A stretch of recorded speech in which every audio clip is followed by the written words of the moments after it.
How to block someone on TikTok without viewing their profile. Hey everyone, welcome to our channel. In this video, I'm going to guide you through the steps on how you can block someone on TikTok without actually viewing their profile. So without any further ado and delay, let's get started with today's video.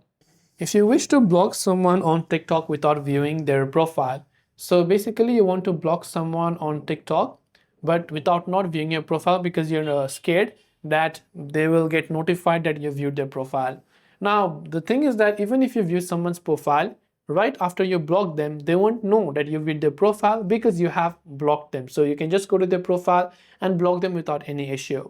But if you're still concerned, you cannot go ahead and then block someone without viewing their profile. But what we can do is we can turn off profile views, which will not notify them that we viewed their profile in the first place. So we can go to profile over here, tap on this profile or the sleeper like icon, then tap on gear icon and turn off profile viewing history. And this way we've turned off profile views. Now we can go to that person's profile, tap on this little option here and tap the block button right there.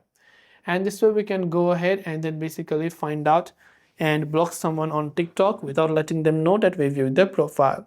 I hope this video helped you out. If you have any questions, do feel free to leave them down below. Thanks for watching and see you soon in the next video.